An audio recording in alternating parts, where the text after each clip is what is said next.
Me llamo Héctor Villalobos y tengo 71 años. En la boda de mi hija, su prometido me enseñó una lección. Pensé que ya había aprendido que la humillación sabe mucho a crema de mantequilla y orgullo destrozado. Él empujó mi cara contra un pastel de $7,000 frente a 300 personas y me llamó mendigo. Lo que él no sabía es que yo era el dueño del edificio en el que estaban parados. Antes de contarles cómo saldé esa deuda, por favor denle a me gusta y suscríbanse si creen que el respeto se gana, no se compra. Cuéntenme en los comentarios desde dónde nos están viendo. Quiero ver qué tan lejos puede llegar la historia del honor de un anciano. La boda se celebró en el Salón Zafiro, un lugar tan lujoso que se sentía como si el aire mismo estuviera bañado en oro. Yo estaba en un rincón, como un fantasma con mi traje viejo pero bien planchado, observando un mundo que yo había construido pero al que ya no pertenecía. El tintineo de las copas de champán sonaba como campanas burlonas y distantes. Mi hija, Lucía, era una visión de blanco, pero su sonrisa era un trozo de cristal frágil que temía que se rompiera. Su prometido, Maximiliano Valdés, se movía entre la multitud como un tiburón, todo dientes y perfección hecha a medida. De vez en cuando su mirada caía sobre mí, y era el tipo de mirada que le das a algo que acabas de pisar en la calle. Él veía una carga, una reliquia, un anciano vergonzoso que no encajaba en la imagen brillante que estaba pintando para sí mismo. Vi la forma en que sostenía el brazo de mi hija, no con afecto, sino con un sentido de propiedad, y un nudo frío se formó en mi estómago. Cuando llegó el momento de los discursos, el maestro de ceremonias llamó al padre de la novia. El reflector me encontró en mi rincón, y un aplauso cortés y vacilante recorrió la sala. Caminé hacia el escenario, mis viejos huesos protestando ligeramente. No tenía preparado un discurso largo y florido. Simplemente hablé desde el corazón. Hablé sobre sostener a Lucía en mis brazos por primera vez, sobre el amor feroz y consumidor que un padre tiene por su hija. Le deseé una vida llena de risas y bondad, y un compañero que la apreciara aunque fuera una fracción de lo que yo lo hacía. Fui breve. Cuando terminé, hubo una calidez genuina y tranquila en los aplausos. Pero entonces Maximiliano subió al micrófono, aplaudiendo lentamente, con un ritmo teatral y burlón. Bien dicho, abuelo. Realmente conmovedor. Ahora vayamos a la parte divertida. La parte divertida era el pastel. Era una monstruosa torre de 7 pisos de glaseado blanco y delicadas flores de azúcar. Cortaron la primera rebanada juntos, una imagen de felicidad manufacturada para el fotógrafo. Luego Maximiliano tomó el plato. Se volvió no hacia Lucía, sino hacia mí. Una sonrisa malvada jugaba en sus labios. «Parece que te vendría bien una buena comida», dijo, su voz, goteando con descendencia. Antes de que pudiera procesar sus palabras, su mano salió disparada, agarrando la parte posterior de mi cabeza. El mundo se convirtió en una mancha blanca.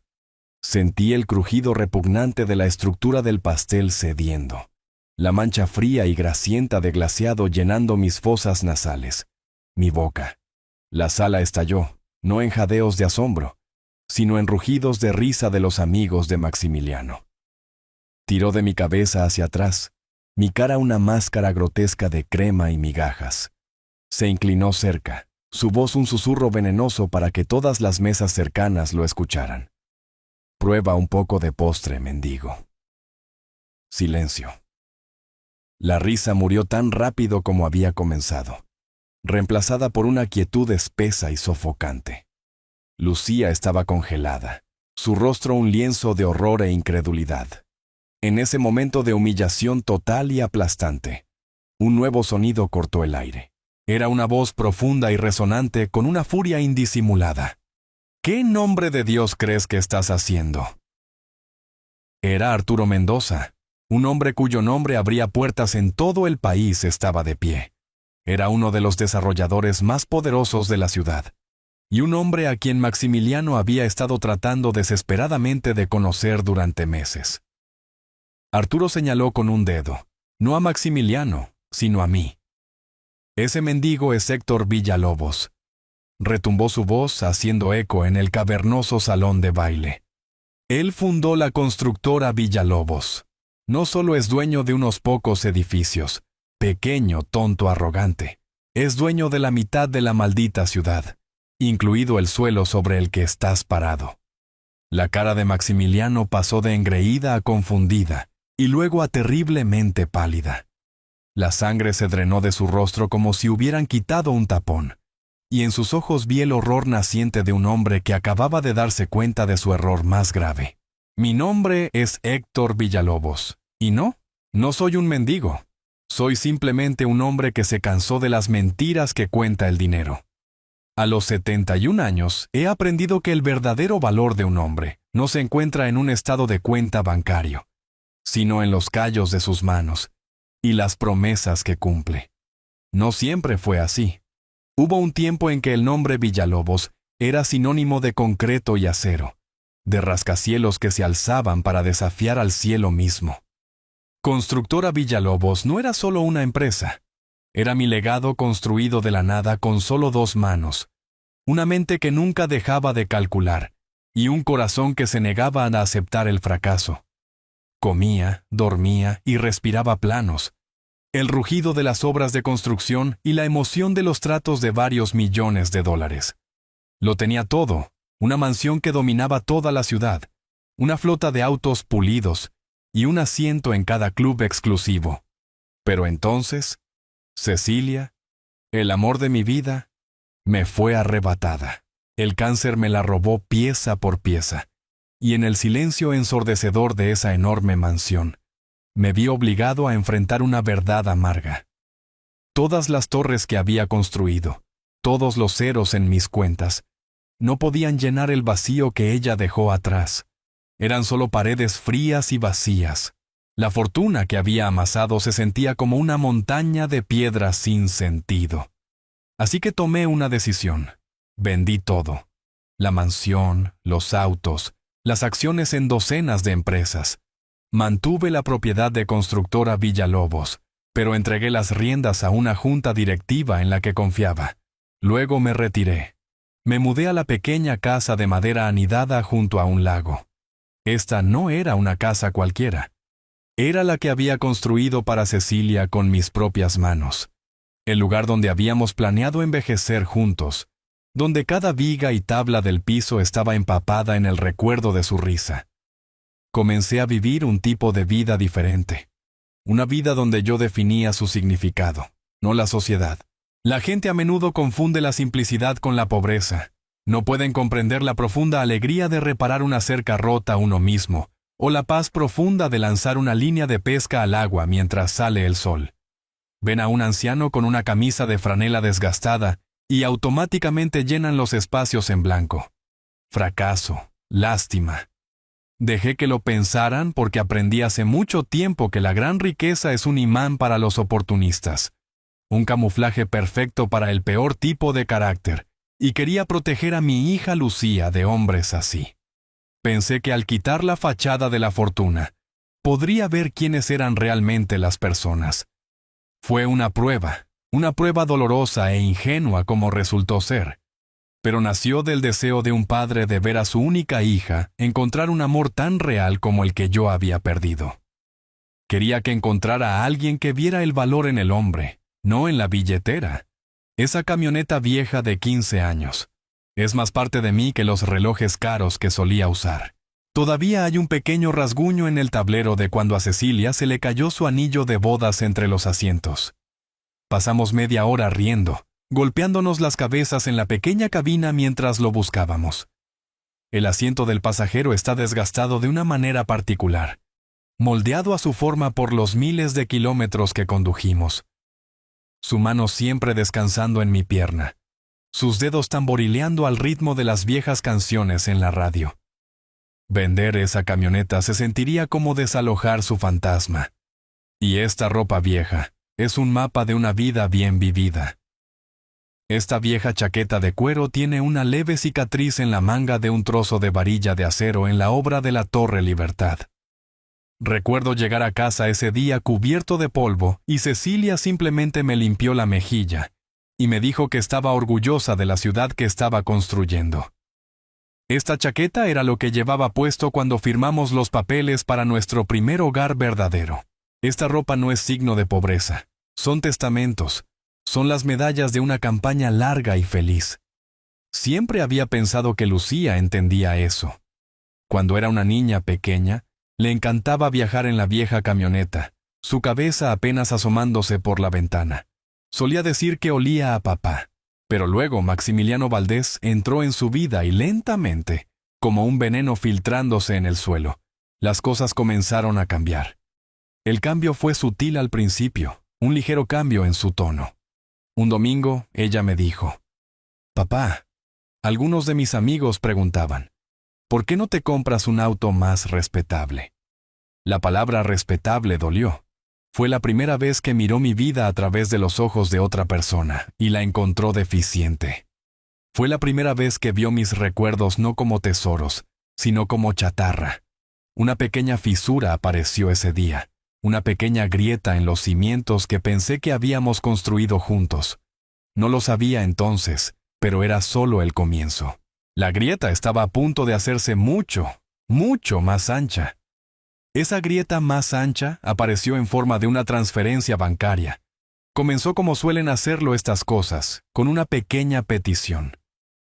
«Papá, necesito unos $200», dijo Lucía por teléfono. «Hay un evento de trabajo y necesito un vestido nuevo». Se lo di sin pensarlo 2 veces, pero una semana después fue otra llamada.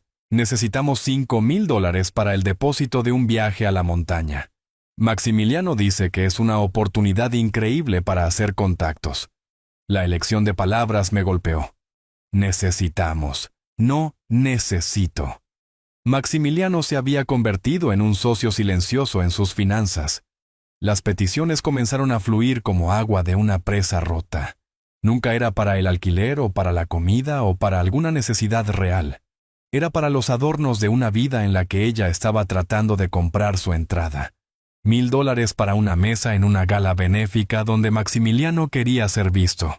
$10,000 para ayudar con el pago inicial de un sedán de lujo nuevo porque, como ella explicó con un tartamudeo avergonzado, Maximiliano decía que su viejo coche era humillante. Cada vez que transfería el dinero, cada vez sentía que un pedazo de mi hija se escapaba. Ella pensaba que estaba agotando mis escasos ahorros de jubilación. Un bolso de diseñador a la vez. La dejé creerlo. Les estaba dando cuerda esperando, deseando que la usaran para escalar, no para ahorcarse. Maximiliano, mientras tanto, se despojó de cualquier pretensión de respeto. Su desprecio por mí se convirtió en una especie de deporte. Entraba en mi casa y hacía un espectáculo de limpiarse los pies, como si estuviera entrando en un granero. «¿Sigues escuchando esa música de funeral, viejo?», preguntaba señalando mis amados discos de jazz, durante las cenas familiares, que se volvieron cada vez más raras. Interrumpía mis historias para presumir de su cartera de acciones, o para explicar con detalle condescendiente alguna nueva tendencia tecnológica como si yo fuera un niño. No era solo despectivo. Estaba tratando activamente de disminuirme ante los ojos de mi propia hija, de encuadrarme como una reliquia, un viejo tonto y senil, cuyas opiniones eran tan anticuadas como su camioneta. No estaba tratando de ganar mi aprobación. Estaba tratando de hacerla irrelevante. Lo vi todo, y me quedé callado. Vi el cálculo en sus ojos cada vez que miraba a Lucía. No estaba enamorado de mi hija, estaba haciendo una inversión. Estaba adquiriendo un hermoso activo con lo que él creía que era una herencia futura prometedora. Y me trataba como una cláusula inconveniente en el contrato, un detalle molesto que necesitaba ser manejado, tolerado y eventualmente borrado. La primera alarma real, del tipo que no puedes ignorar, sonó unos meses antes de la boda. Maximiliano y su madre Patricia me convocaron a una reunión. No vinieron a mi tranquila casa junto al lago, por supuesto. Eso hubiera sido demasiada molestia. En cambio, debía reunirme con ellos en su club, un lugar con paneles de madera oscura, alfombras sofocantemente gruesas y retratos de hombres de rostro severo que parecían haber nacido decepcionados. El aire estaba pesado con el olor a dinero viejo y decadencia. Lucía estaba allí también, sentada en silencio junto a Patricia, viéndose pequeña y ansiosa. Patricia Valdés era una mujer que llevaba sus perlas como armadura. Su sonrisa era una línea fina y sin sangre, y sus ojos tenían el brillo frío de un banquero, evaluando una solicitud de préstamo. Deslizó una carpeta gruesa y encuadernada en cuero, a través de la mesa de caoba pulida. «Héctor», comenzó con su voz suave y condescendiente, «Maximiliano y yo hemos armado una visión preliminar para la boda. Queríamos tu opinión. Era una mentira y todos lo sabíamos. Esto no era una solicitud de opinión, era una presentación de demandas». Maximiliano abrió la carpeta con un gesto grandilocuente. Adentro había fotos brillantes y páginas de costos detallados que me hicieron dar vueltas la cabeza. «Estamos comenzando con un presupuesto base de $500,000», anunció como si discutiera el clima. «Hemos asegurado el Salón Zafiro. El servicio de catering está trayendo salmón de Escocia. El champán será francés añejo, naturalmente», intervino Patricia. «Y hemos contratado un cuarteto de cuerdas europeo para encargarse de la música. Y Lucía simplemente debe tener la suelta de palomas después de la ceremonia». Miré a mi hija, que estaba mirando fijamente sus manos, evitando mi mirada. No podía ver ni un solo rastro de su personalidad en esta fantasía llamativa y extravagante. Era una boda para extraños. Esto no era una celebración de amor, era una fusión corporativa y estaban planeando la fiesta de lanzamiento. Los dejé terminar. Asentí cortésmente, pasando las páginas de su ridícula carpeta. Luego la cerré suavemente y la empujé de nuevo al centro de la mesa. «Ciertamente es elaborado», dije, eligiendo mis palabras con cuidado. «Tengo otra idea, una propuesta como mi regalo de bodas para ambos». Me incliné hacia adelante. «Permítanme organizar la boda en el Gran Hotel Imperial». Vi un parpadeo de confusión en sus ojos. «Como saben», continué, «mi compañía pasó 3 años restaurando ese monumento histórico. Recuperamos el pan de oro original en el salón de baile. Importamos mármol de la misma cantera en Italia, que se usó en 1928. Es una pieza de la historia de esta ciudad. Es una pieza de mi historia. Yo cubriré todo, el lugar, la comida, el personal, mi regalo, sin escatimar gastos. Mi oferta quedó en el aire, una contribución genuina y sincera desde el núcleo del trabajo de mi vida». Patricia fue la primera en romper el silencio. Soltó una risa pequeña y tintineante que no llegó a sus ojos. «Ay, Héctor, eso es pintoresco. Verdaderamente un pequeño proyecto apasionado encantador». La palabra «pequeño» fue una daga. Pero estamos apuntando a una atmósfera que es un poco más exclusiva. El zafiro tiene cierto prestigio, usted entiende. Maximiliano intervino, ansioso por apoyar a su madre. «Sí, suegro, apreciamos la intención, de verdad. Pero el Imperial es histórico, es viejo. Buscamos algo moderno, algo que se sienta fresco. Los amigos de Lucía, nuestros invitados, están acostumbrados a cierto estándar. Habían descartado el trabajo de mi vida, mi legado, como un pequeño proyecto pintoresco. No veían el valor en la historia o la artesanía. Solo veían marcas y etiquetas de precio. Después de rechazar con gracia mi regalo, Maximiliano deslizó una sola hoja de papel crujiente sobre la mesa hacia mí. «En cualquier caso», dijo con su tono totalmente de negocios ahora, «hemos armado una lista corta de algunos de los artículos más significativos a los que pensamos que le gustaría contribuir, para hacerlo más fácil para usted». Miré hacia abajo. No era una lista de sugerencias, era una factura. Arreglos florales, $40,000. Paquete de iluminación y sonido, $25,000. Asignación de champán añejo, $30,000. Miré el papel fijamente. Luego miré a mi hija. Ella seguía mirando hacia abajo, su silencio una rendición completa.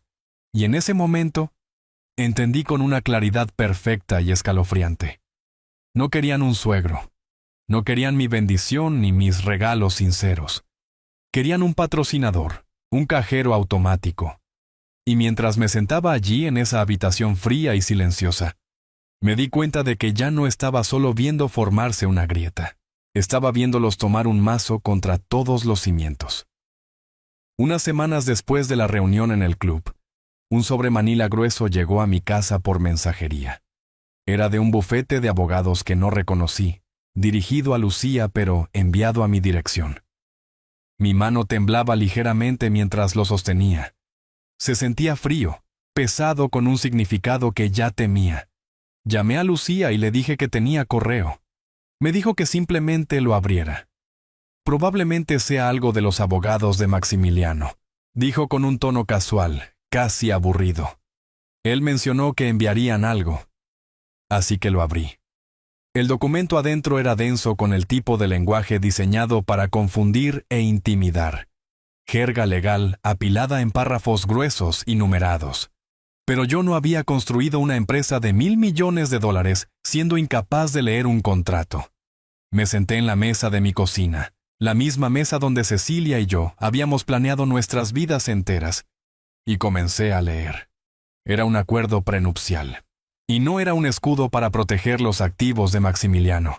Era una lanza apuntada directamente al corazón de mi familia. La mayor parte era estándar. Cláusulas sobre propiedad separada, responsabilidad de deuda. Pero luego llegué a la sección C, subsección 4. Mi sangre se heló. La redacción era astuta, enroscada como una serpiente en la hierba. Pero el significado era brutalmente claro. Establecía que en caso de divorcio, Maximiliano tendría derecho al 50% de todos, y cada uno de los regalos, herencias o ganancias inesperadas recibidas por Lucía durante el curso de su matrimonio. No se trataba del dinero que ella tenía ahora. Se trataba del dinero que él creía que ella obtendría cuando yo muriera. Estaba saqueando preventivamente mi tumba. Había mirado a mi hija, lo más preciado en mi vida, y no había visto nada más que un boleto de lotería ganador. Levanté el teléfono inmediatamente. Mi voz era firme, pero por dentro rugía una tormenta. ¿Lucía? Dije cuando contestó. He leído el acuerdo. Hubo una pausa. Ah, ok, dijo ella, con un tono defensivo ya en su voz. ¿Lucía? No puedes firmar esto, dije, tratando de mantener mi tono paternal y calmado. Este no es un acuerdo prenupcial normal. Esto es una trampa.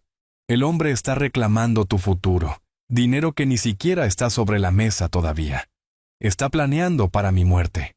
Su respuesta no fue lo que esperaba. No hubo conmoción ni preocupación, solo una ira fría y ensayada. Maximiliano me lo explicó todo, papá. Es solo una formalidad. Sus abogados insistieron en ello para asegurarse de que todo sea justo y equilibrado. ¿Justo? Casi grité. Lucía, no hay nada justo en un hombre que quiere la mitad de lo que te deje tu padre muerto. ¿No puedes ver lo que es esto?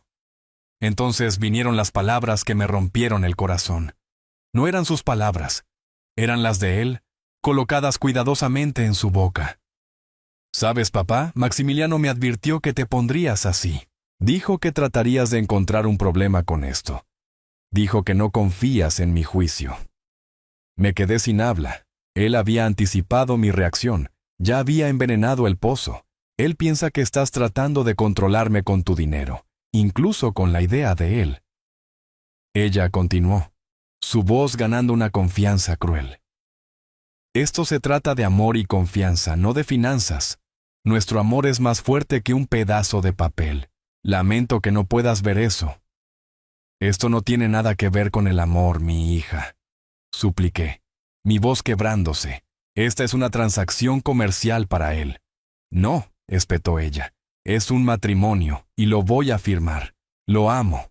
Confío en él, y agradecería si mi propio padre hiciera lo mismo. La línea se cortó.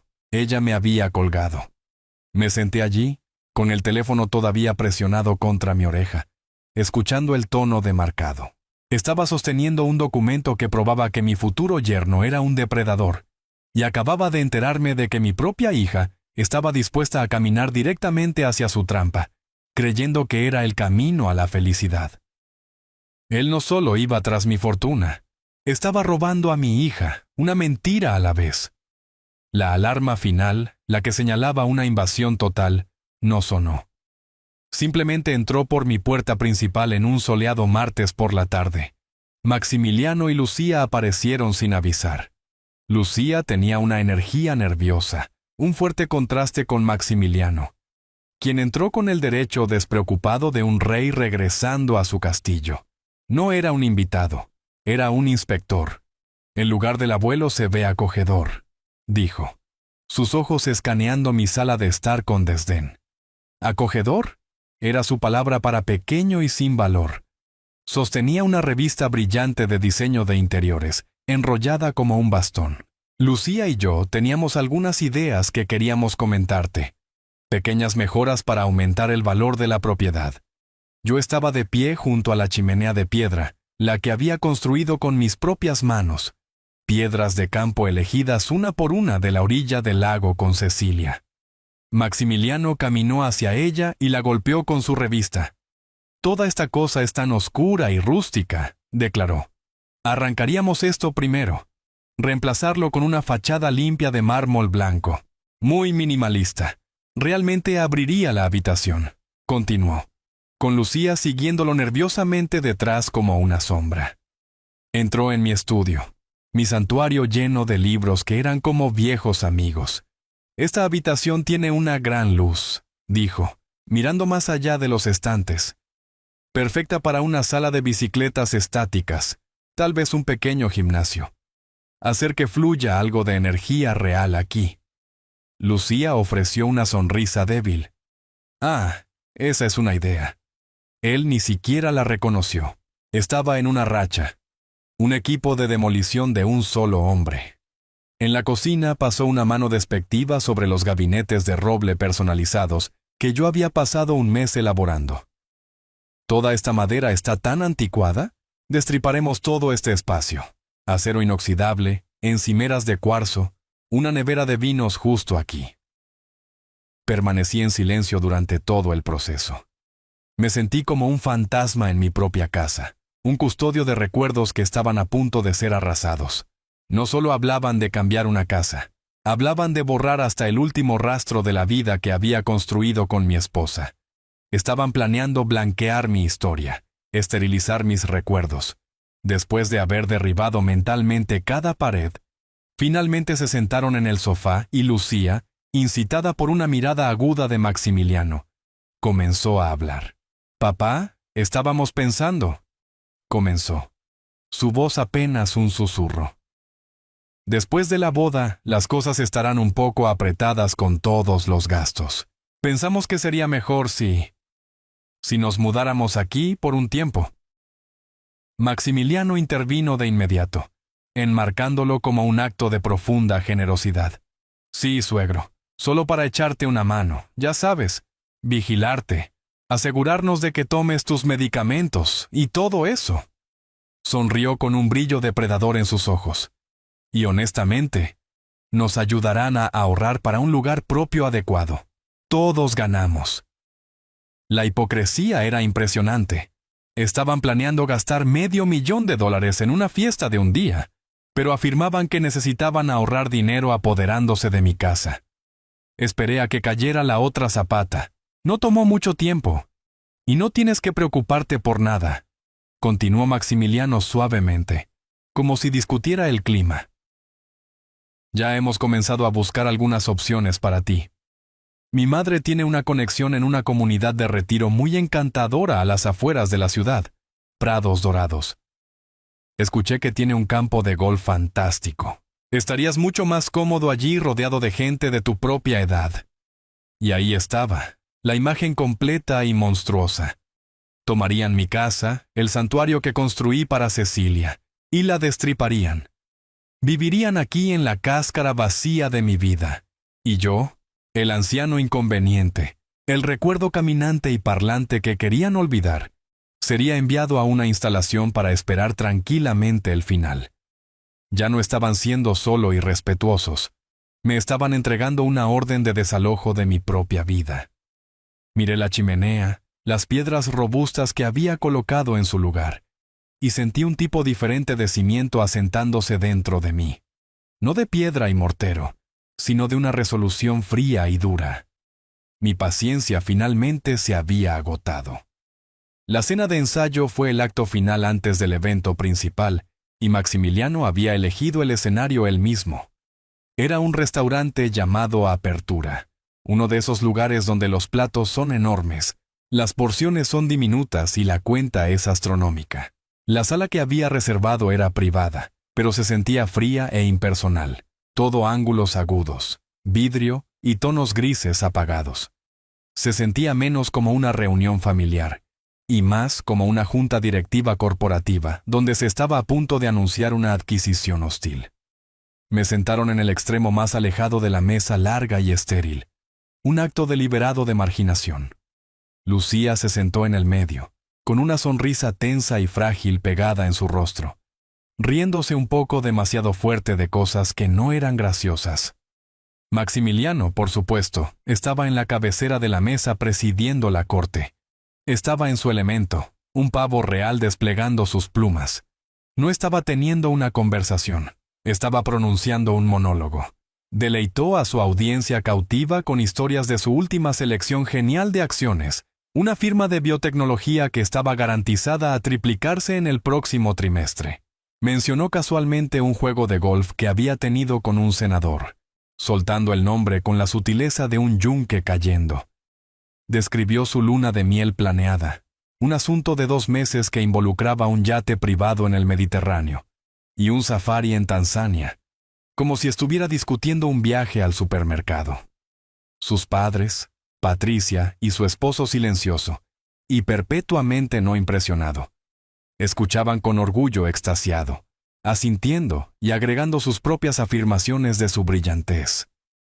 Yo solo me senté allí, agitando el vino sobrevalorado en mi copa, un observador silencioso. Vi a mi hija tratar de seguir el ritmo, sus ojos lanzando miradas entre Maximiliano y yo, una súplica desesperada de aprobación en ellos. En un momento, Maximiliano miró hacia el otro extremo de la mesa hacia mí, y sonrió con superioridad. Solo hablábamos de construir un legado, abuelo, dijo con voz lo suficientemente fuerte para que todos lo escucharan. Todo se trata de impulso hacia adelante. No puedes simplemente dormirte en los laureles, ya sabes. Tienes que seguir construyendo. El insulto era claro. Mi vida tranquila, mi elección de apartarme era, en su mundo, una forma de fracaso. No respondí. Solo tomé un sorbo de vino y sostuve su mirada. Dejé que el silencio colgara allí, un pequeño acto de desafío. El aire crepitaba con tensión no dicha. Sabía que esto era solo la obertura. La actuación principal estaba por venir. Después de que retiraron los aperitivos, Maximiliano se puso de pie, golpeando su copa con un tenedor. Un silencio cayó sobre la sala. Sostuvo su copa de champán en alto, un gesto ensayado y seguro. Solo me gustaría decir unas palabras. Comenzó con su voz rebosante de una falsa sinceridad que hizo que mi piel se erizara. Gracias a todos por estar aquí. Esta es una noche especial. La unión de 2 familias, los Villalobos y los Valdés. Hizo una pausa para dar efecto, dejando que el peso de su apellido colgara en el aire. Cuando te casas, no solo obtienes un cónyuge, obtienes toda una historia nueva, un nuevo legado. Y esta noche, quería compartir una pequeña historia sobre mi futuro suegro, Héctor. Una historia que creo que captura perfectamente el espíritu único que él trae a nuestra familia. Algunos de sus amigos se rieron expectantes. Me preparé. Sabía que esto no iba a ser un tributo, iba a ser una ejecución. Mientras se preparaba para hablar, mi mente retrocedió a lo que realmente sucedió unas semanas antes. El recuerdo era simple, claro y sin adornos. Mi teléfono había sonado tarde un jueves por la tarde. Era Maximiliano, su voz tensa con un pánico que trataba de ocultar. «Abuelo, oye. Tengo un pequeño problema. Mi coche tiene una llanta pinchada. Estoy en el camino del molino». Conocía bien el camino. Era un tramo desierto de asfalto rural sin arcén y con peor servicio celular. ¿Sabes cómo cambiar una llanta? Le había preguntado. Hubo una larga pausa. Teóricamente, admitió. Pero este es un coche alemán. Es complicado. Suspiré. Quédate donde estás. Voy en camino. Tiré mi viejo gato hidráulico y mi llave de cruz de acero en la parte trasera de mi camioneta y conduje hasta allá. Lo encontré parado impotente junto a su reluciente auto deportivo de $200,000 mirando la llanta pinchada como si fuera una criatura alienígena. Llevaba un traje que probablemente costaba más que mi camioneta. Me bajé, no dije una palabra y me puse a trabajar. Tenía el auto levantado, la llanta pinchada fuera y la llanta de repuesto puesta en menos de 10 minutos. Él se quedó mirando, con cuidado de no ensuciarse las manos. Cuando terminé, tiré la llanta pinchada en la parte trasera de mi camioneta para llevarla al taller por él. Me había dado una palmada en el hombro y dicho, «Gracias, abuelo. Eres un verdadero salvavidas». Fue un evento mundano y simple, un momento en el que un miembro de la familia ayudó a otro. Esa era la verdad. Pero la verdad no era lo que le interesaba a Maximiliano. Así que ahí estaba yo. Maximiliano comenzó su relato, su voz ahora teatral, de camino a una importante reunión de la Junta Directiva de Beneficencia. Llegando tarde, por supuesto. Porque cada segundo cuenta. Y boom, golpeó algo en la carretera y la llanta simplemente explota. Estoy hablando de un reventón completo. Me detengo y pienso, genial, justo lo que necesito. Sacudió la cabeza interpretando el papel del ejecutivo agobiado. Así que hago una llamada. ¿Quién mejor para ayudar que mi futuro suegro, el famoso constructor, verdad? Un hombre que conoce bien las herramientas. Hizo una pausa, una sonrisa burlona jugando en sus labios. Bueno, unos 45 minutos después, escucho este ruido, un sonido de traqueteo y carraspeo. Y sobre la colina aparece esta vieja camioneta arrastrando una nube de humo azul. Juro que pensé que se iba a desmoronar allí mismo en la carretera. Sus amigos rugieron de risa. Vi a Lucía forzar una sonrisa, sus nudillos blancos mientras agarraba su copa de vino. Así que el abuelo se baja. Maximiliano continuó, su voz goteando afecto fingido. Y saca esta vieja caja de herramientas oxidada, que parece haber sido rescatada del Titanic. Se arrodilla junto a la llanta y comienza a hurgar. Primero, parece que no puede encontrar la llave del tamaño correcto. Luego, cuando finalmente la coloca en una tuerca, comienza a girarla hacia el lado equivocado. Mimeó el movimiento gruñendo y esforzándose para lograr un efecto cómico.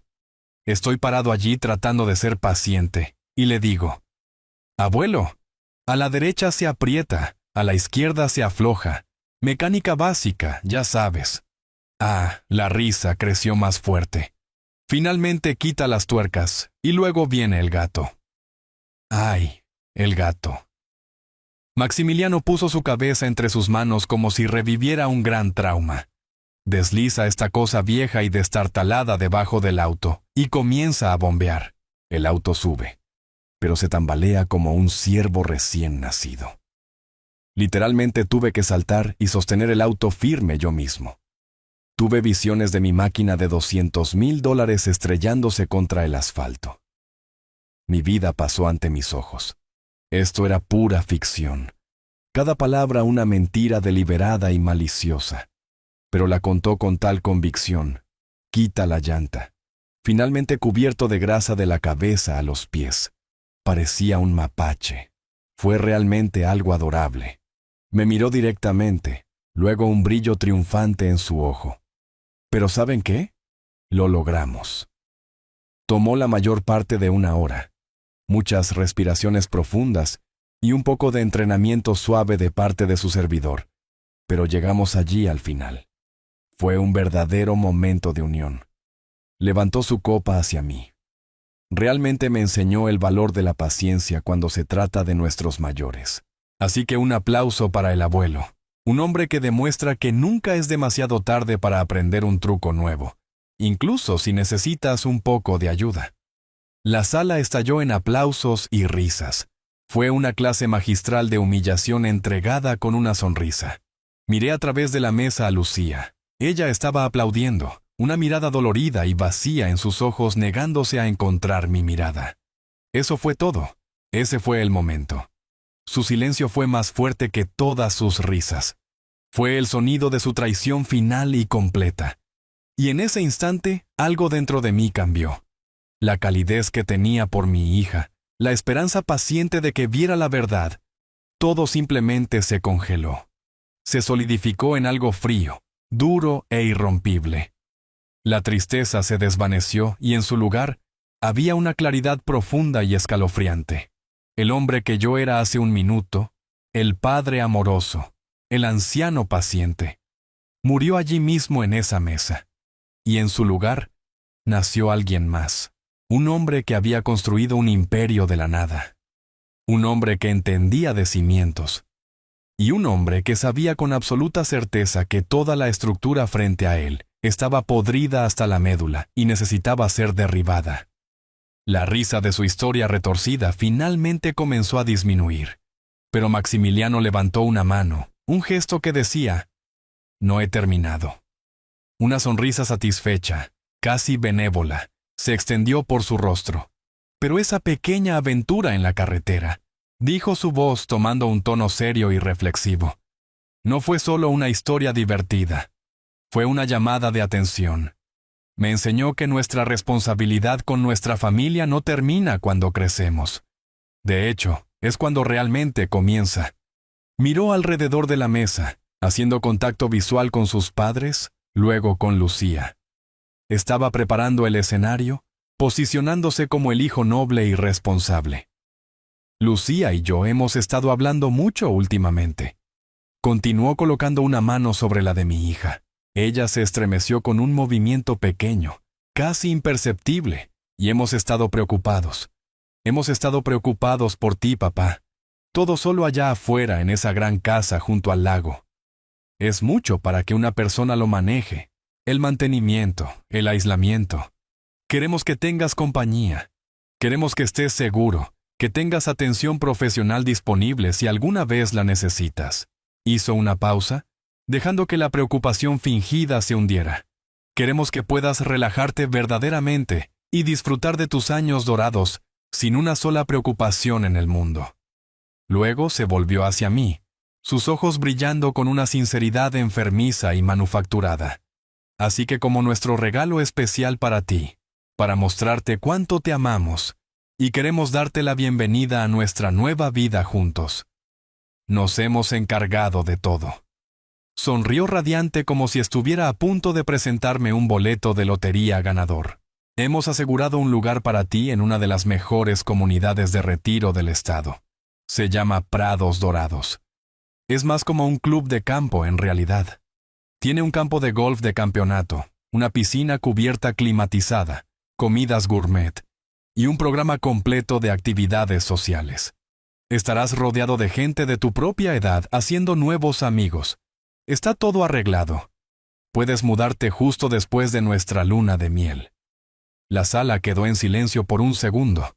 Y luego estalló, no con jadeos, sino con aplausos, una ronda de aplausos genuina y sentida. Patricia, la madre de Maximiliano, se llevó una mano al pecho, secándose una lágrima inexistente. «Ay, Maximiliano», arrulló. «Tienes un corazón tan grande y generoso. ¡Qué hijo tan maravilloso!». Sus amigos murmuraron su acuerdo. «Qué considerado. Qué alivio para él, estoy seguro». Lo estaban felicitando por su amabilidad, por su piedad filial. Lo estaban aplaudiendo por orquestar mi exilio, por deshacerse inteligente y amablemente del anciano inconveniente. No los miré, no los escuché. Todo mi mundo se había reducido a un solo punto en el centro de la mesa, mi hija. Observé a Lucía. Ella no estaba aplaudiendo, pero tampoco estaba protestando. Su cabeza estaba inclinada, su mirada fija en el intrincado patrón de su plato de cena, como si contuviera los secretos del universo. Sus hombros estaban caídos en rendición. Una sonrisa débil y patética estaba congelada en sus labios. Ella no me miraría, no podía mirarme, porque ella sabía lo que era esto. Y su silencio era su firma en mi aviso de desalojo. Su silencio era su consentimiento. Ese fue el golpe final.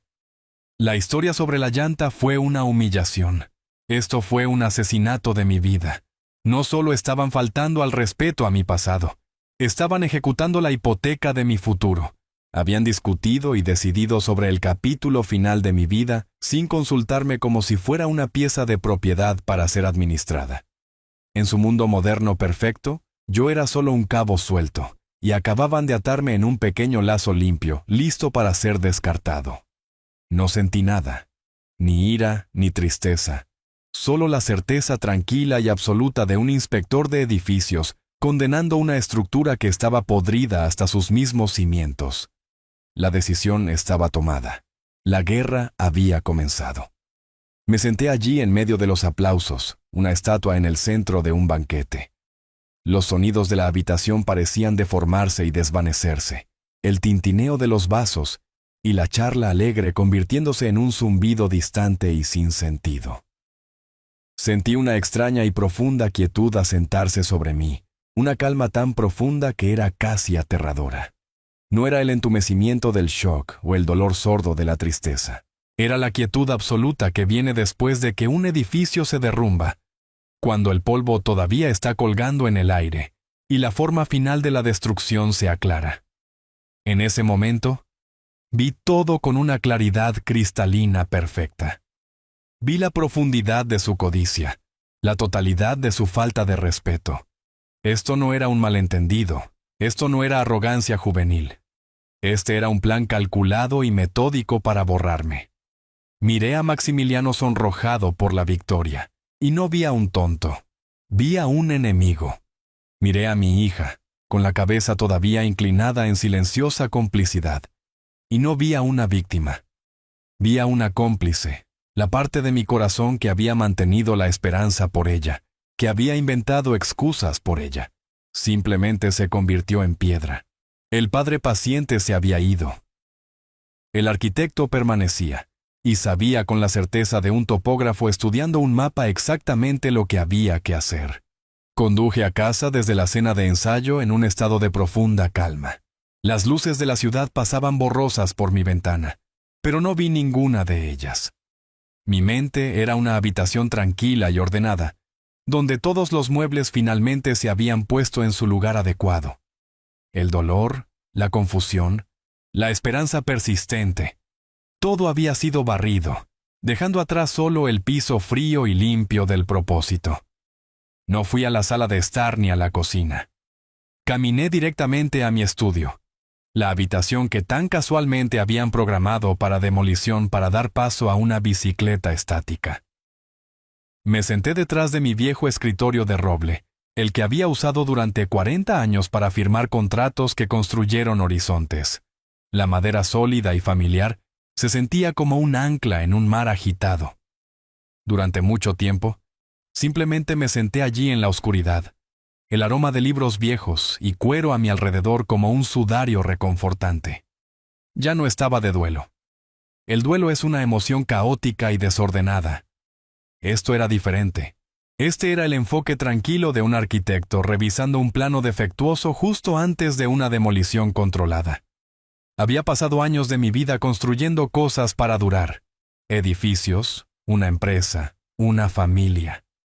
Siempre había creído que una base sólida podía resistir cualquier tormenta, pero había cometido un error crítico. Había confundido el amor de mi hija con un cimiento, cuando de hecho se había convertido en una veleta girando inútilmente en cualquier dirección que soplara el aire caliente de Maximiliano.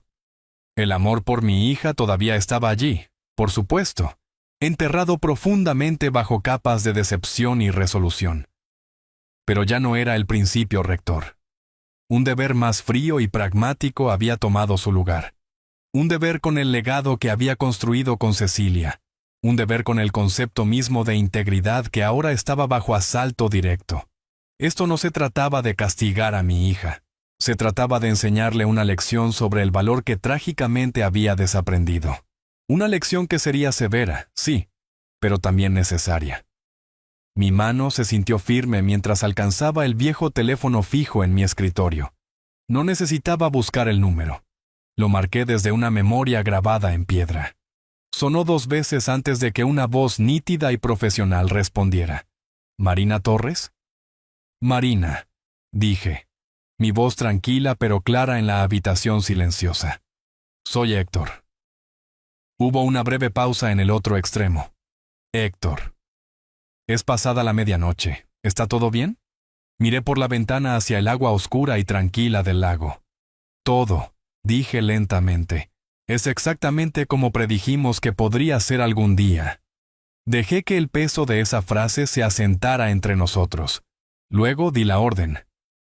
Activa el protocolo atardecer. No hubo vacilación en su voz, ni preguntas, solo la aceptación tranquila e inmediata de un aliado de confianza. Entendido, Héctor, respondió ella. Pondré las ruedas en movimiento a primera hora de la mañana. La línea hizo clic. La llamada había terminado. Coloqué el auricular de nuevo en su base.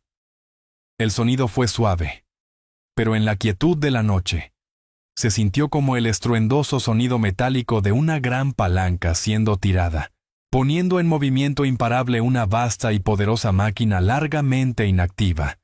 El protocolo atardecer. Suena como algo sacado de una película de espías, ¿no? Pero no es nada tan glamoroso. Es simplemente un plan. Un plano para el final de una vida diseñado por un hombre que pasó toda su carrera asegurando que sus edificios nunca se derrumbaran. Simplemente decidí aplicar los mismos principios a mi legado, después de que Cecilia murió. Yo estaba a la deriva.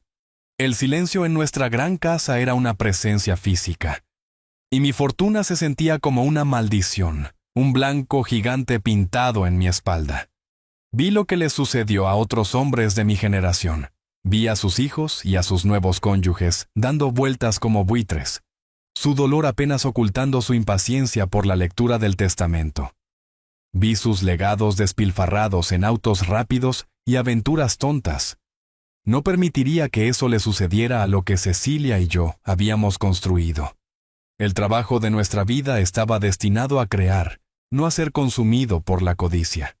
Así que llamé a Marina Torres.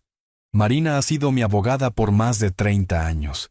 Es más afilada que un fragmento de vidrio, y tiene una columna vertebral hecha de acero puro.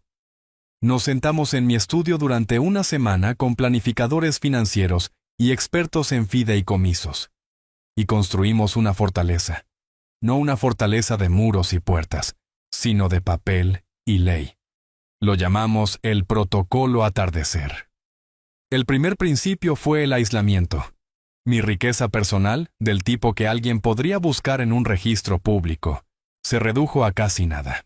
Los miles de millones, el interés mayoritario en Constructora Villalobos, la vasta cartera de bienes raíces, las tenencias de acciones, todo fue transferido a una serie de fideicomisos irrevocables cuidadosamente construidos. La entidad principal es el Fideicomiso Legado Cecilia Villalobos. Es un fantasma legal y un gigante invisible. Ese fideicomiso es el verdadero dueño de todo. Yo, Héctor Villalobos, soy simplemente un beneficiario y el administrador principal del fideicomiso. El segundo principio fue la observación. Mi nueva vida, mi vida simple, era el núcleo del protocolo. No estaba fingiendo ser pobre. En un sentido legal, estaba viviendo con un ingreso fijo. El fideicomiso me paga un estipendio generoso para vivir cómodamente por 100 vidas. Pero es un estipendio, no un pozo sin fondo. Este estilo de vida modesto se convirtió en mi filtro de carácter. Estaba diseñado para probar a cualquiera que entrara en mi vida, especialmente a cualquiera que quisiera casarse con mi hija. ¿Verían a un hombre, un padre, con toda una vida de experiencia y amor para ofrecer? ¿O verían una cuenta bancaria casi vacía, un anciano cuyo único valor restante era la herencia que algún día dejaría atrás? Maximiliano no fue el primer hombre con el que Lucía había salido desde que promulgué el protocolo, pero fue el primero en fallar la prueba tan espectacularmente, tan completamente. No solo falló, le prendió fuego a la prueba. El principio final fue la activación. El protocolo estaba diseñado para estar inactivo, un guardián silencioso. Activarlo, como hice con mi llamada a Marina, significaba cambiar de una postura defensiva pasiva a una ofensiva activa. Activarlo significaba que Marina y su equipo ahora estaban autorizados para usar todos los formidables recursos del fideicomiso, para investigar y neutralizar cualquier amenaza. Significaba que nos quitábamos los guantes. Cuando los abogados de Maximiliano enviaron ese acuerdo prenupcial, la oficina de Marina lo marcó inmediatamente. Ese fue el primer acto hostil. Mi llamada simplemente le dio luz verde para responder de la misma manera.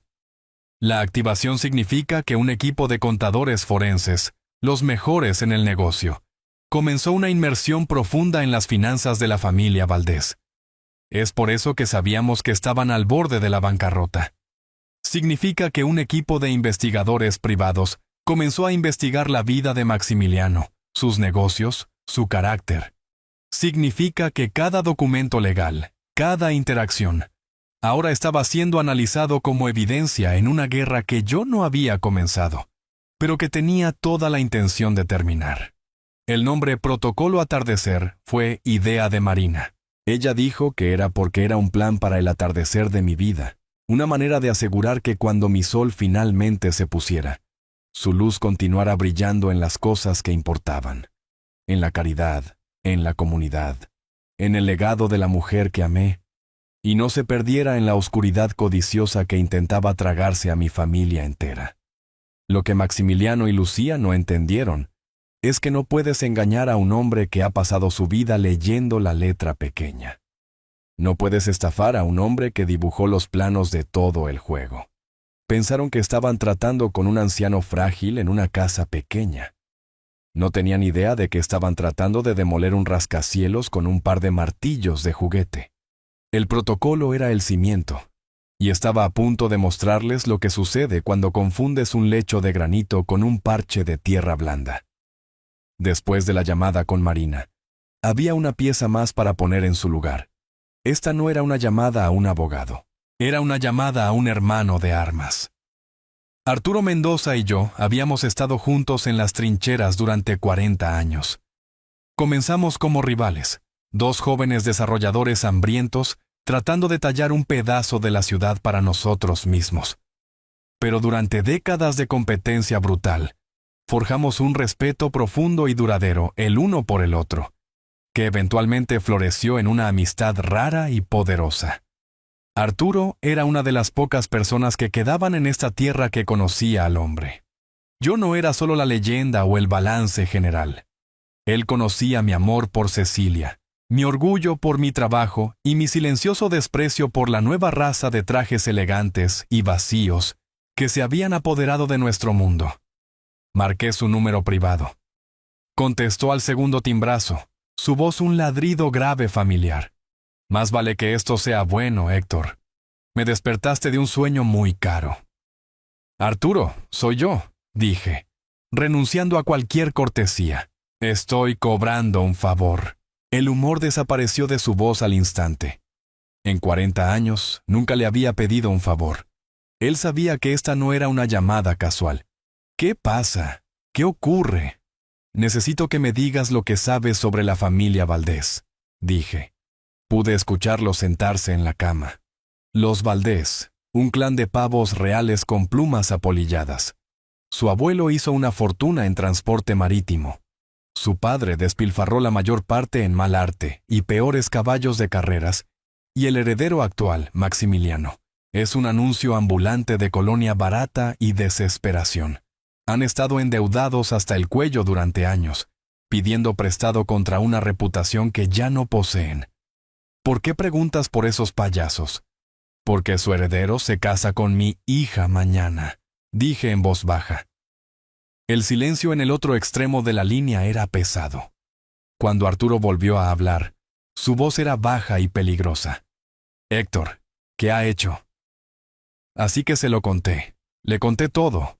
Las constantes demandas de dinero, el acuerdo prenupcial diseñado para saquear mi patrimonio, los planes para destripar la casa que Cecilia y yo habíamos construido. Y finalmente, le conté sobre la cena de ensayo. Le relaté la historia de Maximiliano sobre la llanta pinchada y el gran regalo magnánimo de un boleto de ida a un asilo de ancianos. No inyecté ninguna emoción en el relato. Simplemente expuse los hechos uno tras otro, como un fiscal presentando evidencia a un gran jurado. Cuando terminé, Arturo respiraba pesadamente en el teléfono. No ofreció simpatía ni condolencias. Ofreció algo mucho mejor, pura furia sin adulterar en mi nombre. Ese pequeño parásito arrogante, gruñó. Va a deshacerse de Héctor Villalobos. El hombre que prácticamente inventó el horizonte moderno mientras su propio padre estaba descubriendo nuevas formas de declarar la bancarrota, la audacia absoluta de ese muchacho. Hizo una pausa, y prácticamente podía escuchar los engranajes girando en su mente aguda. Muy bien, Héctor. Las líneas de batalla están trazadas. ¿Cuál es la orden? ¿Qué necesitas de mí? Por esto lo había llamado. Sin vacilación, sin preguntas, solo lealtad inmediata e incondicional. Te necesito en la boda mañana, Arturo, dije. Necesito que te sientes allí, y necesito que observes. Y cuando veas la señal, necesito que te levantes y hagas una escena. ¿Una escena?, preguntó con un toque de oscura diversión en su voz. Sí, confirmé. Necesito que le recuerdes a esa sala llena de tontos y psicofantes exactamente con quién están tratando. Necesito que detones una bomba de verdad justo en medio de su recepción con champán. Escuché una risa baja desde el extremo de la línea de Arturo. Héctor, dijo, su voz llena de una satisfacción sombría. Será un absoluto placer. Solo dime cuándo. Después de que se hicieron las llamadas y las piezas se pusieron en movimiento, no sentí una sensación de triunfo. No sentí ira, ni siquiera satisfacción. Solo sentí un profundo y pesado sentido del deber. Giré mi silla para mirar las estanterías que forraban la pared. Mis dedos trazaron los lomos de libros viejos, sus páginas llenas de historias de honor, tragedia y redención. Pero mis ojos se posaron en un pequeño marco plateado que estaba entre una colección de poesía y una pila de revistas de arquitectura. Era una fotografía de Cecilia. Fue tomada el día que comenzamos la obra de nuestro primer proyecto importante, el edificio que pondría a Constructora Villalobos en el mapa. Ella estaba parada en un campo fangoso usando mi casco de gran tamaño, una mancha de tierra en su mejilla, y una sonrisa que podría haber eclipsado al sol. En sus ojos había una creencia en mí que era tan absoluta, tan inquebrantable, que se convirtió en el cimiento sobre el cual construí todo. No teníamos nada entonces más que una idea arriesgada y una montaña de deudas, pero éramos los más ricos que habíamos sido. Levanté el marco, mi pulgar acariciando el vidrio frío sobre su rostro sonriente. ¿Qué pensarías de todo esto, Ceci?, susurré en la habitación silenciosa. Siempre viste lo bueno en todos. Me habrías dicho que fuera paciente con Lucía. Habrías dicho que simplemente ha perdido el rumbo. Por un momento, una ola de dolor y duda me invadió. Estaba siendo demasiado duro. Estaba a punto de destruir la vida de mi propia hija para saldar una cuenta. Pero al mirar su foto, supe la respuesta. Cecilia era amable, pero no era débil. Tenía un sentido feroz e inquebrantable del bien y del mal. Despreciaba a los matones y a los tramposos, y no tenía tolerancia para aquellos que valoraban el dinero sobre las personas. Habría estado desconsolada por lo que Lucía se había convertido, pero habría estado completamente disgustada por Maximiliano. Ella nunca se habría quedado de brazos cruzados permitiendo que un parásito se diera un festín con la vida que tan minuciosamente habíamos construido. Esto nunca se trató del dinero. Maximiliano y Lucía podrían haber tenido el dinero, si hubieran venido a mí con respeto, con honestidad, con un plan genuino para construir una vida juntos. Les habría dado todo lo que necesitaban. Pero no querían construir, querían tomar. Veían el trabajo de mi vida no como un legado de trabajo duro y sacrificio, sino como una bóveda para ser abierta. Miraban el hogar que construí con mis propias manos como una pieza de bienes raíces para ser revendida. Me miraban no como a un padre, sino como a un obstáculo, Esto no era venganza. La venganza es un acto caliente, desordenado y emocional. Esto era una auditoría. Era una corrección. Se trataba de restaurar el equilibrio y defender los mismos principios sobre los que se construyó nuestra familia. Que la dignidad no está a la venta, que el respeto se gana, no se hereda, y que el amor se trata de lo que estás dispuesto a dar, no de lo que estás decidido a tomar. Coloqué la fotografía de nuevo en el estante, mi resolución endureciéndose de un estado líquido a acero sólido. No estaba haciendo esto por mí mismo. Estaba haciendo esto por Cecilia. Estaba defendiendo su memoria del mundo barato y llamativo que intentaba reclamarlo. Estaba protegiendo a nuestra hija de las peores partes de sí misma, del hombre vacío que la había capturado tan completamente. La lección sería dolorosa, de eso no había duda. Pero algunas estructuras están tan podridas, tan comprometidas, que no pueden ser reparadas. Deben ser derribadas hasta los cimientos y construidas de nuevo. La tormenta venía, y yo, Héctor Villalobos, sería el arquitecto de la inundación. Las palabras de Arturo cayeron en el salón de baile silencioso como una roca en un estanque plácido. Las ondas de choque se extendieron instantáneamente. Un murmullo bajo estalló, creciendo hasta convertirse en una ola de susurros y miradas frenéticas. 300 pares de ojos, que hace momentos me miraban con una mezcla de lástima y diversión, ahora giraron para mirar a Maximiliano con una nueva curiosidad hambrienta. Ya no miraban al novio encantador y exitoso. Estaban mirando a un fraude. Maximiliano estaba congelado, la sangre habiéndose drenado completamente de su rostro, dejándolo de un blanco ceroso y enfermizo. Parecía un hombre que acababa de ver un fantasma. Su boca se abría y cerraba, pero no salía ningún sonido. Miró a Arturo, luego a mí, sus ojos muy abiertos con un pánico animal naciente.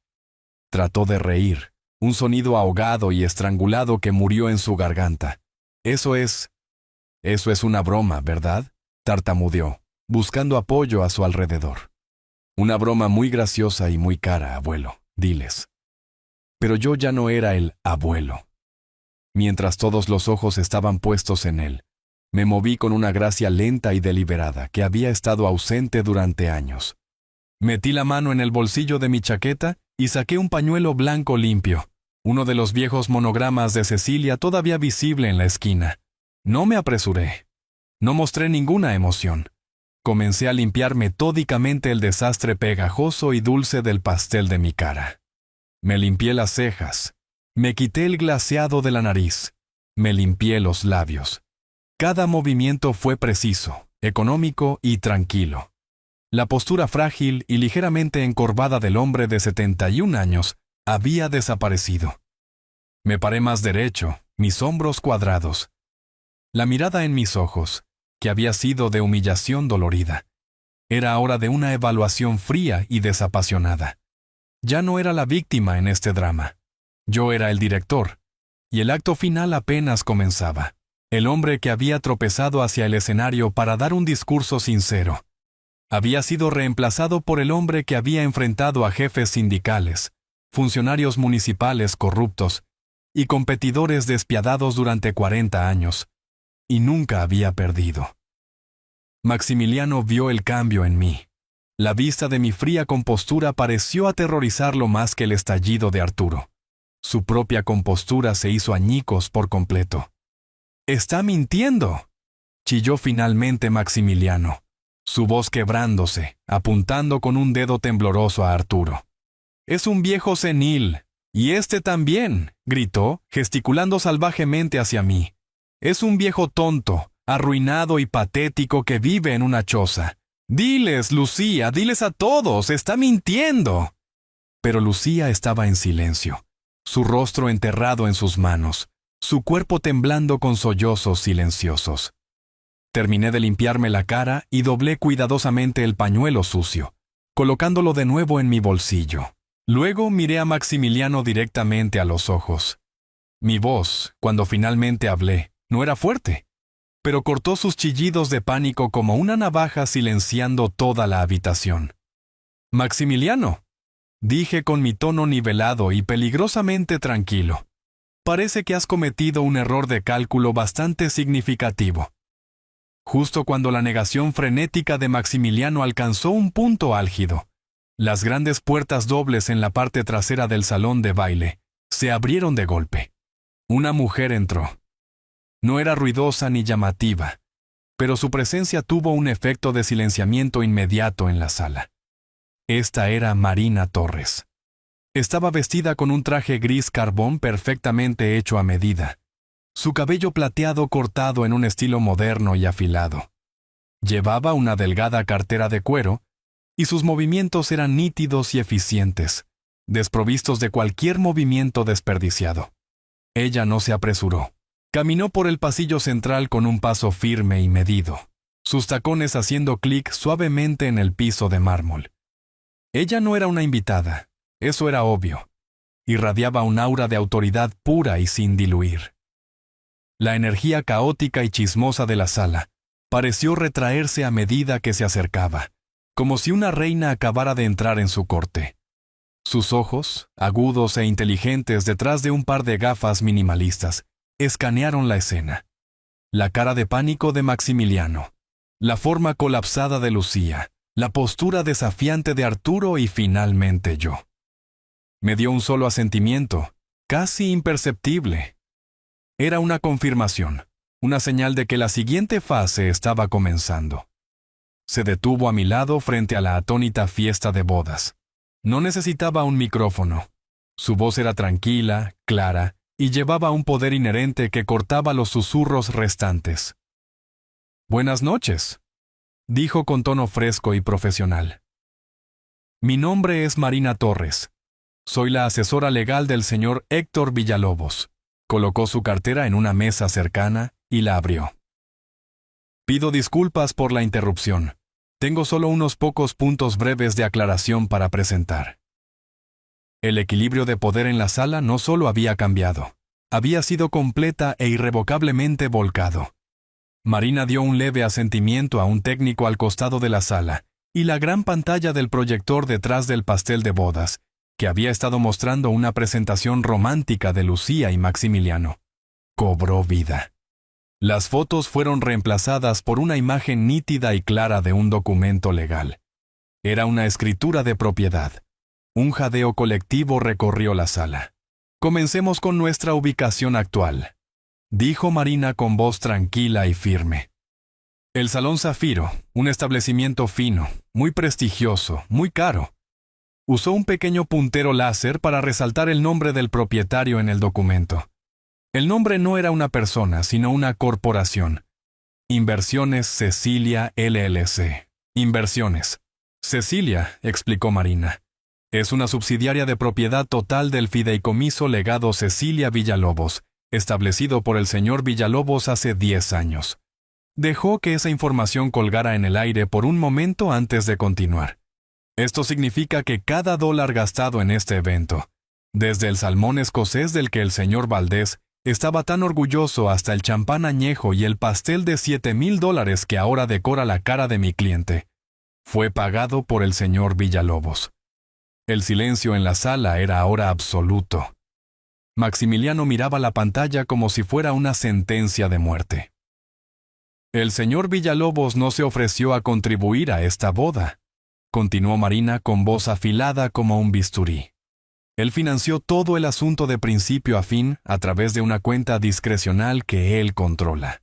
Quería ver qué tipo de evento planearían si se les diera un presupuesto ilimitado. Quería medir las profundidades de su avaricia y su vanidad. Debo decir que los resultados son aún más espectaculares de lo que anticipamos». Desvió su mirada de la pantalla hacia Maximiliano. «Usted no es un invitado de honor en un gran salón de baile, señor Valdés. Usted es una rata de laboratorio en una jaula muy cara, y acaba de fallar el experimento de la manera más dramática imaginable». Las palabras aterrizaron como martillazos, cada una destrozando la fachada cuidadosamente construida de la vida de Maximiliano. No era un novio poderoso organizando una fiesta lujosa. Era un caso de caridad, un tonto que acababa de realizar su propia humillación en un escenario pagado por el mismo hombre que buscaba destruir. La imagen en la pantalla cambió. La escritura desapareció reemplazada por un complejo gráfico financiero, lleno de columnas de números rojos. Era un balance general consolidado. En la parte superior, en letras negritas, se leía: Participaciones Familiares Valdés, resumen financiero. Lo que nos lleva al motivo, dijo Marina, su tono cambiando de informativo a acusatorio. Uno podría preguntarse por qué un hombre joven haría todo lo posible para casarse con una familia que claramente desprecia. La respuesta, como suele ser, es la desesperación. Su puntero láser bailó a través de la pantalla destacando cifras clave. Este es un resumen de la situación financiera de su familia, Maximiliano, compilado por nuestro equipo de contabilidad forense. Muestra más de $27 millones en deuda pendiente. Muestra 3 de las propiedades de su padre hipotecadas hasta su límite absoluto. Muestra una línea de crédito que ha sido congelada debido a falta de pago, y una cartera de acciones que ha tenido un rendimiento inferior al mercado durante 12 trimestres consecutivos. Patricia Valdés soltó un grito estrangulado, su rostro ceniciento. Su esposo parecía querer que el piso se lo tragara entero. Ustedes no son dinero viejo, señor Valdés. Marina declaró las palabras frías y precisas. Ustedes son los hijos del dinero viejo. Hay una diferencia significativa. Son la rama marchita final de un árbol que alguna vez fue poderoso y se están ahogando en deudas. Esta boda, toda esta farsa no fue una celebración de amor. Fue un último intento desesperado de rescate corporativo.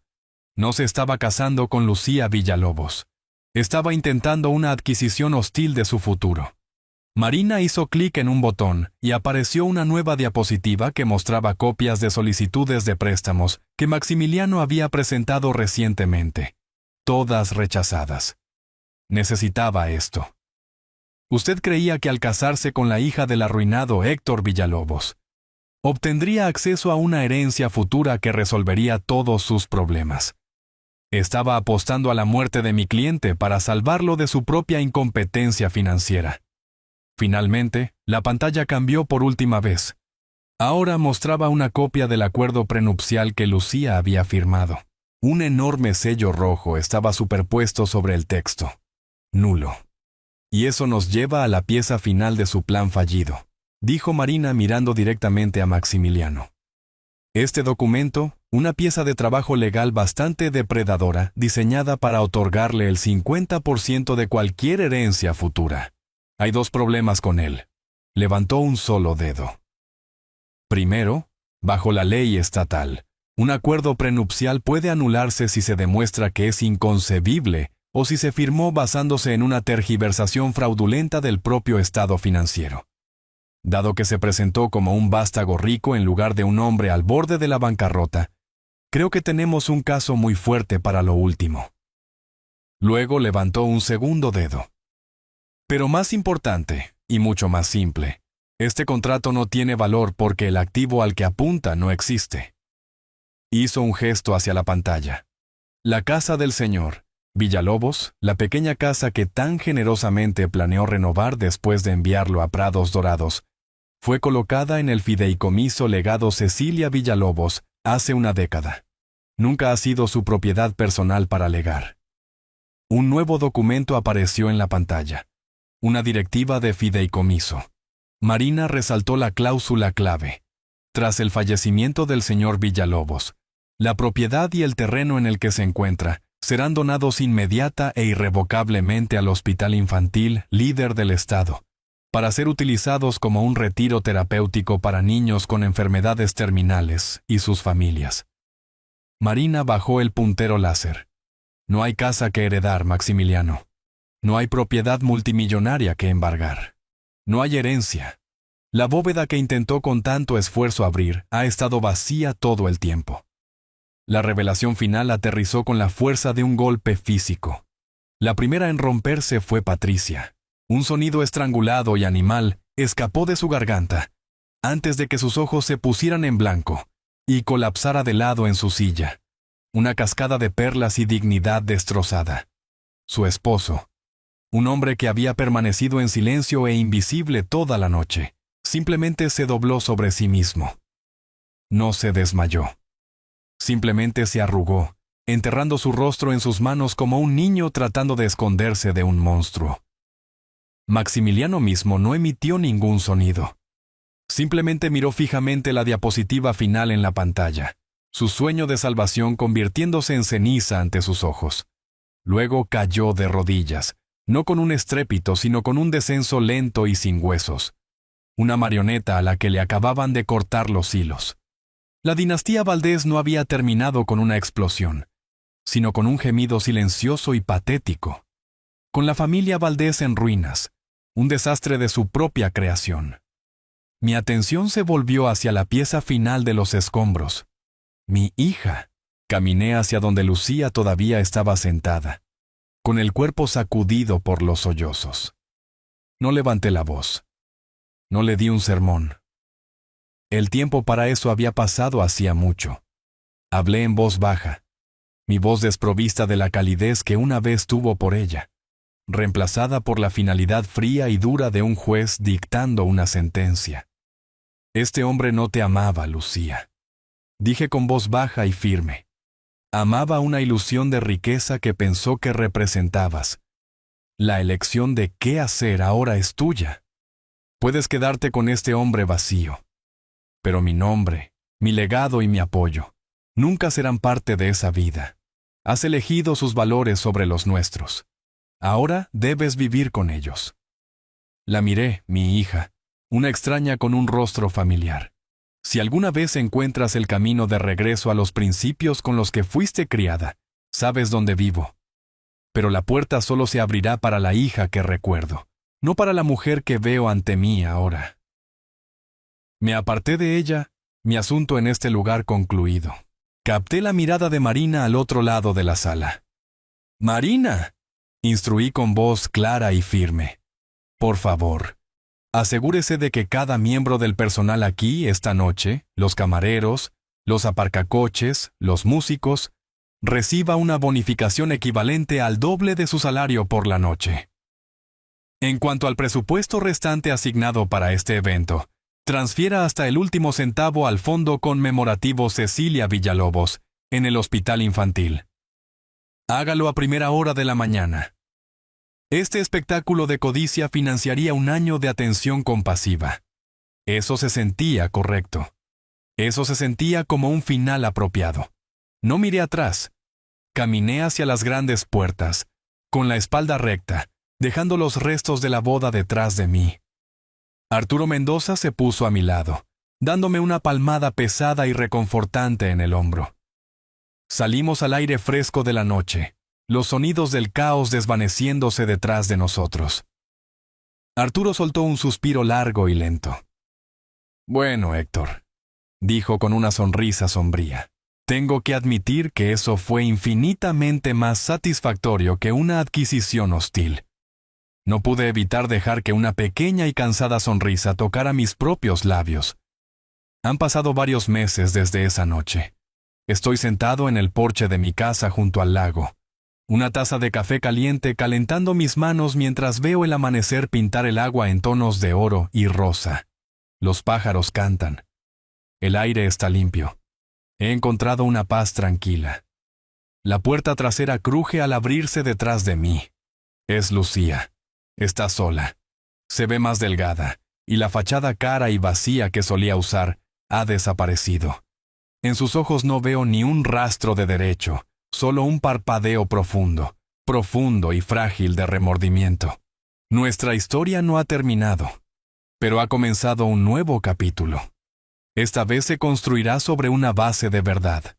Esta vez se construirá bajo mis términos. Toda esta experiencia me enseñó una lección difícil, pero necesaria. La verdadera riqueza no se mide por el tamaño de tu cuenta bancaria, sino por la fuerza de tu integridad.